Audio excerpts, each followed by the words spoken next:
I walked in the door like I did every damn day after work. Same time, same boots, same ache in my lower back. I tossed my keys in the bowl and headed for the fridge when I saw it. A folded piece of paper sitting dead center on the kitchen table, pinned down by a silver locker key. Not the house key, her gym key. I didn't open it right away. I just stood there, staring at the key, like it was some kind of warning. Then I picked up the note. It was short, cold. Nothing flowery or emotional, just, I need space. I need freedom. Please don't try to contact me. I'll be fine. No, I'm sorry. No, I love you. Just a goodbye with instructions. Quick note before we keep going. Before listening, share which city or country you're watching from. I didn't sit down. I didn't fall apart. I just stood there in that too quiet kitchen while the coffee she made that morning still clung to the air. I could smell her coconut creamer. I could see her mug, rinsed but not put away. The same mug she always left a lipstick smudge on, now bone dry and useless. The backsplash we argued about, the couch she picked, the fake fiddle leaf fig she insisted on buying. It all looked staged now, like I'd walked onto a set after the actors had cleared out. I walked to the bedroom. She'd taken her favorite stuff, the red wrap dress, the gold chain she wore out, that tote bag she always brought to brunch. But she'd left behind her old sneakers, still muddy from our last hike. Her perfume was still sitting on the dresser. There were photos of us by the bed, me holding her up at Niagara Falls, her kissing my cheek at her cousin's wedding. Still framed, still smiling. I grabbed my phone and called a lawyer, told him I needed a consultation, fast. Then I pulled up our bank app and froze the joint accounts. I wasn't angry. I wasn't heartbroken. I was clear. The next morning, I packed a bag and booked a solo fishing trip I'd been putting off for over a year. I didn't cancel it when we started talking about kids. I didn't go because life got busy and she said maybe we should save the money. Well, she wanted freedom. I gave it to her. With structure and legal support. I drove out before sunrise and didn't stop until I hit Lake Hartwell. Parked the truck in the shade, set up near the water, and didn't say a damn word for the rest of the day. Just me, my rods, and the old camper I'd gutted and rebuilt with my own 2 hands last fall. She said it was a waste of weekends back then. Now it was the best place I'd ever slept. I didn't touch my phone. Let it die in the glove box. I cooked on the fire pit, drank black coffee out of a tin mug, and caught 3 bass the first night. Cleaned them right on the cutting board she gave me last Christmas. The irony didn't miss me, but I didn't dwell on it. I just fished, ate, slept, repeat. By Sunday morning, I finally plugged my phone in, mostly just to check the time. That's when the notifications hit. Missed calls, texts, voicemails, dozens of them. It started with her friends. Hey, have you talked to Megan? She's kind of freaking out. I think she regrets leaving. Can you just text her back? Not my business, but she looks like hell. Maybe don't shut her out completely? Then came the messages from her. They started casual. Just checking in. Hope you're okay. Can you call me? It's important. Why isn't my card working? Did something happen with the bank? Then it turned to panic. Are you getting these? Please answer me. I don't understand what's going on. Why would you do this? I just needed space, not a war. I didn't reply. I didn't even open the voicemails. There was no guilt, just stillness. Like I could finally hear myself think. I stayed one more night. Didn't sleep much, not out of stress, just planning, figuring next steps. When I got up Monday morning, I showered at the marina, shaved, put on a suit I'd kept in the truck cab, drove 3 hours straight into town, and pulled into the lawyer's office right on time. And there she was, Megan, sitting on the curb outside the building like some scene from a sad music video. Hoodie pulled up, hair in a messy bun, tears streaking what was left of her makeup. She looked wrecked. Nothing like the girl who'd posted that Instagram photo 5 days ago with the caption, "Here's to freedom and fresh starts Victory and." She stood up fast when she saw me. Wait, can we talk? Her voice cracked on the last word. I didn't stop walking, just looked straight at the office door and kept going. Please, what's going on? Why is everything locked down? I didn't raise my voice. You asked not to be contacted. I'm honoring that. That's not what I meant, she snapped, stepping in front of me. I needed a break. Just time. I wasn't leaving forever. I stared at her. You left a note. You took your stuff. You told me not to look for you. Her eyes dropped. I didn't think you'd actually follow instructions. I stepped around her and opened the door. That's what lawyers are for. I could hear her start to cry again behind me, muttering, "This is all a huge mistake." Too late for that. Walter was already in the lobby waiting. He handed me a folder, nodded toward the conference room. I didn't look back out the window, but I could feel her still standing out there. Freedom had been cute on her when she posted it for likes. Now that it came with consequences, she didn't like the price tag.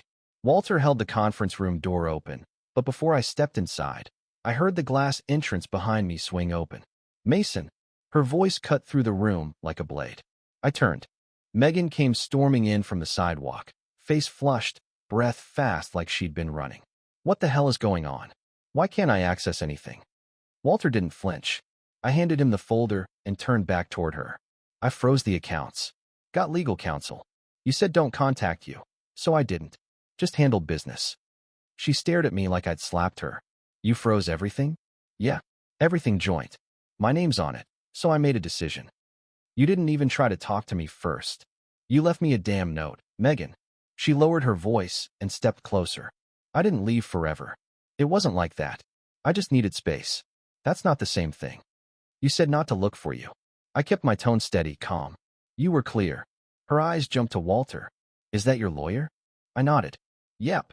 Her mouth fell open, and I could see the panic coming in waves. "You already hired someone?" "Last week." She blinked fast, stepping back. "Are you serious right now? You think one bad decision means we throw away a whole marriage?" "You made more than one decision, Megan. Let's not pretend this was spontaneous." She fumbled for her phone. "I saw the email. The retainer confirmation. You didn't even tell me you were doing it. You told me not to talk to you. I was respecting your choice." She pointed a shaky finger at me. "You're blowing this out of proportion. I needed a break, Mason." I was overwhelmed. "Then you should have said that instead of leaving your gym key on the table like some dramatic mic drop." "I wasn't trying to hurt you," she said, voice cracking. "I just needed to breathe. To think without the pressure of everything. And now that the credit cards don't work and your friends are asking questions, suddenly it's a mistake." She opened her mouth, closed it again. Her face changed, like she finally realized I wasn't angry anymore. "Just done." "I didn't cheat," she said, real quiet. "I never said you did. But you're treating me like I did. Like I'm the enemy. You asked for freedom. I'm giving it to you. Officially." She backed up like I'd hit her with something heavy. "This is cruel." "No," I said. "Cruel would be leaving someone hanging while you figure out if they're worth coming back to." Walter stepped closer. "Mason, we've got 10 minutes until the next appointment. You ready?" "Yeah." I looked at Megan. "I'll be in touch through legal. Nothing personal. Just keeping it clean." Her arms hung limp at her sides. "You're not even willing to talk it through? No conversation?" I raised an eyebrow. "You made your speech. I'm just making sure it's documented."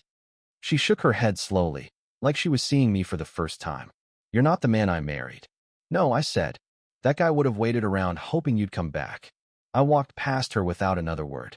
The voicemail came through late that afternoon. A guy named Kyle, speaking like we were about to bro it out over beers, even though I didn't know him from Adam. "Hey Mason, it's Kyle. Look, I think we should have a man-to-man chat when you get a minute. Just a quick one, yeah? Give me a call back when you can." I knew exactly who he was. One of her coworkers. The guy she always laughed with way too much at those company events. The one who'd show up in the background of every group picture with his arm draped around her, grinning like they had some inside joke I wasn't part of. Yeah, I recognized him. But I wasn't about to take that call. Instead, I forwarded the voicemail to Walter. Told him to handle it. Didn't need to deal with any more of this mess on my own. The next day, I was making coffee when I heard a knock at the door. Didn't expect anyone, so I pulled the chain on the lock first. I peeked through the glass. Kyle was standing there, hands stuffed in his jacket pockets, looking too damn smug for my liking. Megan was just behind him, head down, like she wasn't even part of the situation anymore.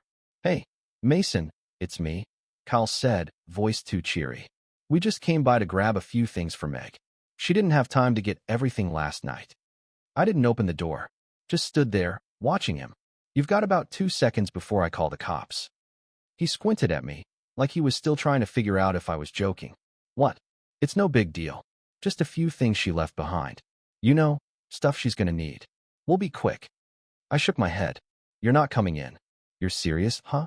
Kyle's face tightened. "Come on, man. Just let us grab a bag or two. She's not asking for much." I said no. I looked over his shoulder at Megan. She wasn't making eye contact. Her hands were wrapped around her phone, probably texting, pretending like she wasn't in the middle of this. You and her are both going through lawyers now, right? So anything you need should go through them. Kyle leaned against the doorframe, trying to look casual. It's not like that, Mason. Just helping her out. She's been through a lot, you know? I don't care. The locks are changed, and the house is mine now. Any access goes through our lawyers, and you don't have one. I could feel his anger bubbling up. You've got no right to do this. It's just stuff. You can't keep her locked out. I didn't flinch. You've got two options. Call your lawyer, or wait for the cops. He stood there for another second, then threw his hands up, like he was done arguing. All right, whatever. But don't act like you're the victim here. You froze everything. You're locking her out. This is going to get ugly for you too. I didn't care about the threats. See you in court. I watched them both walk away. Kyle didn't look back. Megan was still staring at her phone, probably trying to ignore the situation, like she always did when things got uncomfortable. I locked the door and went back to my coffee. After Kyle and Megan left, I went inside and started pulling things apart. I didn't want to do this. Didn't want to dig up the mess that was already in the rear view. But I needed to know the full story. So I opened the old shared computer we kept on the desk in the corner. The one she always said she didn't need anymore, but still used to look up recipes or buy random shit on Amazon. The screen flashed on with a password prompt, and I almost didn't bother. But I punched in the one I'd always used, her birthday, and it opened right up. Same desktop, same icons, same wallpaper she picked after our trip to Vermont last year. I felt the weight of it settle in my chest, but I didn't stop. First, I went through her email. Nothing crazy, just typical junk. Until I found the thread. Her and Kyle. The subject line was innocuous at first. Conference after party. But the thread went back weeks. I scrolled through the messages like a bad movie playing out in real time. Messages from her, from him. Can't wait for tonight. We'll have more fun than last time, promise. Winky face. Just don't let Mason find out. He's so damn clueless. Don't worry. He won't. I'll handle it. Just a few more weeks, and we'll be good. My stomach twisted. A few more weeks? It had been happening longer than I thought. Months. They'd been laughing about me, mocking the life I thought we were building. She didn't even bother clearing her browser history. Didn't think it'd matter, I guess. I opened the chat log next. Messages dated back to the start of the year. They'd been planning this slowly, like two people playing a game with no stakes. Every note about their escape, every lie she fed me, was there. I found her last message. The one I'd missed the first time. Notes on the table. Freedom begins. See you in an hour. I sat there for a long time, staring at it. She didn't even have the decency to end it with something real. Just a cold message. A few words to cover her tracks, to make sure everything went according to plan. I clicked on the Downloads folder, found a folder marked Travel, and opened it. There it was. A receipt for a hotel room. The same one she and Kyle had stayed in a week before she left. Room for two, late checkout. I snapped a screenshot, saved everything to an external drive. Took more screenshots of the messages, the hotel receipt, and everything else that painted the picture. I didn't even blink. I knew this was my ammunition, and I wasn't going to waste it. When I was done, I didn't feel some rush of relief or victory. It was the opposite, actually. I felt like I'd opened a door that couldn't be closed. I was seeing her for who she really was, and it hurt, but it also made sense. Everything was starting to fall into place. I wasn't dealing with someone who needed space. I was dealing with someone who had already made her choice. I shut the computer down and grabbed my phone. I forwarded everything, every screenshot, every message, every hotel detail, straight to Walter. Then I sat there in the silence. No more questions, no more wondering what happened. I was going to finish this. I wasn't going to let her make me the bad guy anymore. I was just going to follow through. I didn't wait. The moment Walter confirmed everything was in line, I contacted the landlord, told him about the situation, sent him a copy of the note Megan left, explained she'd left permanently and wasn't coming back. He didn't hesitate. We got the lease rewritten under my name only. No arguments, no questions. It was done. I didn't even take a second to enjoy the small victory. Just a quiet, necessary task completed. The house was mine. A week later, my phone rang. I was washing dishes when I saw her name on the screen. I answered it on the third ring, not out of curiosity, but because it was part of the process. What the hell, Mason? Why aren't you letting me back in? Her voice was frantic, panicked. I told you, Megan. You left. You vacated. I said it slow, like I was explaining the simplest thing in the world. The lease is in my name now. You don't have a key anymore. Stop lying. I'm coming back to the house, and you can't stop me. She sounded frantic now, like she was trying to force her reality into mine. You gave up the right to access when you left. I'm following the lawyer's advice. The locks are changed. The house is mine now. There was a long pause. Then her voice cracked. What am I supposed to do now, huh? You think I'm just going to disappear? No. I didn't soften my voice. But your new place with Kyle isn't working out, is it? You two aren't exactly living in luxury. She didn't respond at first. I could almost hear her trying to hide the truth, her teeth gritted. Then finally, she spat out. You don't know anything about it. I don't need to know anything about it, I said. I'm not your problem anymore. You made your choice. I'm just following through. The lawyer says you abandoned the lease. So that's it. Another long silence. Then, quieter this time. Mason, please. I just want a place to go. I shook my head, though she couldn't see it. You had a place. You chose to leave. Now you deal with the consequences. I didn't think you'd actually do this, she whispered. I let the silence sit. You wanted freedom, Megan. Now you've got it. Don't make me your fallback plan. I hung up without another word. It wasn't satisfaction I felt, though. It was just a weight lifted because everything was done. I hadn't done anything to her. I hadn't caused this. I had just followed the process. She didn't get to blame me for the mess she'd created. I didn't feel any pity. She had the freedom she asked for. I just made sure it came with the reality check she needed. I didn't say anything. I didn't need to. I wasn't going to badmouth her or explain myself to anyone who didn't ask. I wasn't about to let other people's opinions shape this for me. So I stayed quiet. But word got out. You can only keep something like this under wraps for so long, even if you're not the one talking. It started with a few whispers, friends checking in, concerned about her. Then came the inevitable. People started picking sides. The ones who'd been close to us, who'd always seen us as a couple, shifted. Some stopped talking to me altogether. Others told me, in that too casual tone, that they hoped everything worked out. I didn't need to hear it. But it wasn't just the people around me who were talking. Kyle's name started popping up more. People seemed to have figured out the full picture, or, at least, enough of it to draw their conclusions. Turns out, he wasn't some happily single guy swooping in for the rescue. Kyle was married too. His own divorce had been a public disaster. His wife made it clear in social media posts, not even bothering to keep things civil.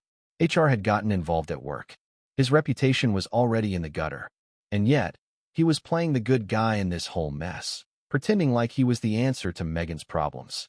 Meanwhile, everything at his job was falling apart, and now, with him and Megan caught in this spiral, their professional lives started to reflect the personal wreckage.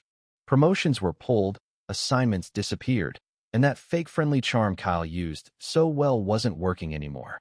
One afternoon, I got a call from one of Megan's old friends, Emma. She'd always been the quieter one of the group, not really involved in drama. But this time, she had to say something. You're hearing the stuff about her, right? She asked, hesitant. About how fast it all fell apart. I didn't answer. I wasn't about to confirm anything. She's posting these happy pictures, like everything's fine, but people are starting to notice. They're talking. It's not looking good for either of them. Let them talk, I said, my voice sharp but controlled. I'm done with the rumors. I don't need to explain anything to anyone. Emma hesitated. I get it.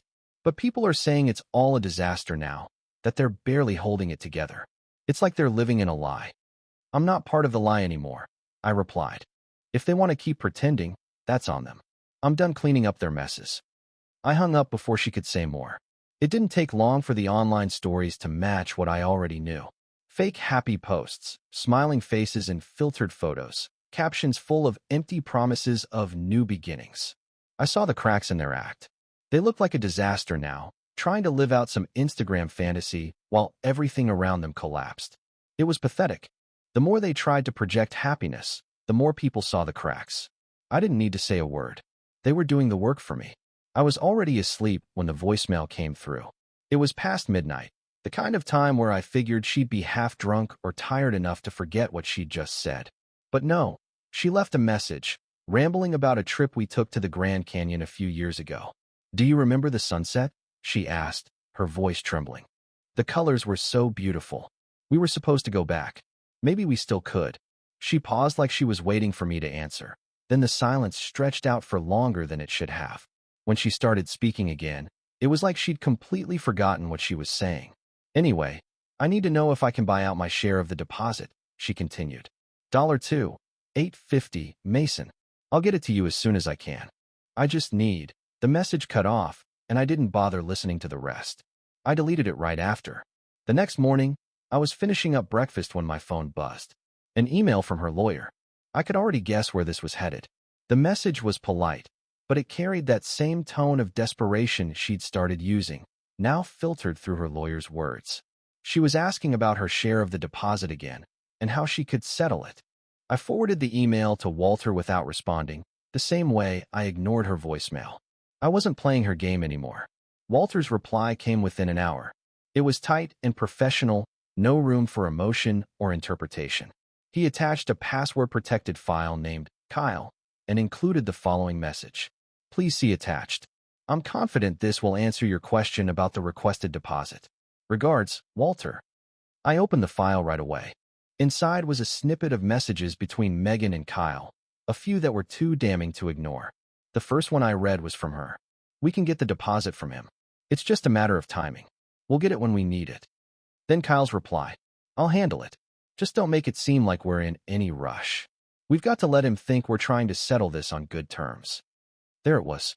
They'd been planning to manipulate me from the start, playing this whole thing as though they were trying to work things out, just buying time until they could get what they wanted. I didn't feel any satisfaction reading it. I didn't feel anything except a dull sense of finality. It was over. I forwarded the email and the file to Megan's lawyer with one line. I'm not entertaining this request. Any further communication must go through my attorney.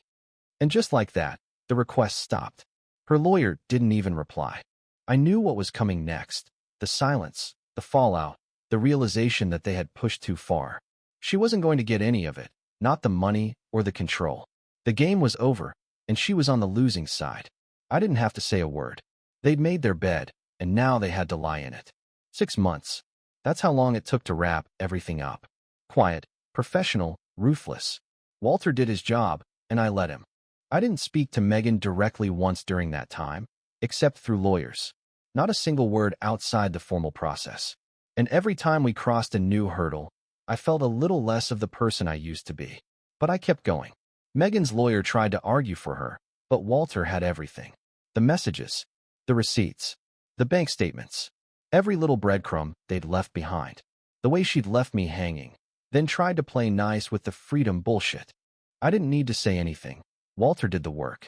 He used her own words, her own actions, to tear apart her claims of fairness. The judge ruled in my favor on the division of assets. She got barely anything. Her personal stuff. A sliver of the savings we had, but nothing close to what she thought she deserved. Her lawyer tried to argue, but it didn't matter. Megan's actions were the nail in her own coffin. I kept the house. She didn't even get a shot at contesting that. The lease and purchase option had already been transferred into my name months ago. All I had to do was sign the papers, and the house was officially mine. It felt like the most anticlimactic win I could have had. There was no celebration, no sense of triumph. Just a clean, quiet resolution. A month ago, I sat at the closing table, pen in hand, signing away the last connection to what we'd built. The house was mine, in every legal sense. I didn't care how Megan or Kyle were doing. I knew they'd ended up in a tiny apartment, trying to piece together whatever mess they could salvage. I heard through friends that it was cramped, uncomfortable, just another layer of failure to add to their stack. I didn't send a card, didn't reach out. I wasn't a part of their mess anymore. Megan was starting to feel it now. The pressure, the reality of what she'd lost. I wasn't keeping track, but the whispers came through. She was resentful, trying to figure out how things had spiraled so fast. It wasn't my problem. I didn't have to play the hero. I didn't even have to lift a finger. She chose her path. She chose Kyle. She chose the lies. And in the end, she chose to leave me with nothing but paperwork to sign. And I signed it. I was stretched out on my new couch, TV humming low in the background, when the email popped up. Your Spotify password was changed. I blinked at it for a second, then smirked. She was still on the family plan. One of those tiny threads I hadn't bothered to cut, Not because I forgot, but because it just didn't matter. Until now. I opened the app, kicked her off the account, reset the password, and turned off family sharing. Took less than a minute. Felt like turning a deadbolt I didn't know was still unlocked. That was the last connection.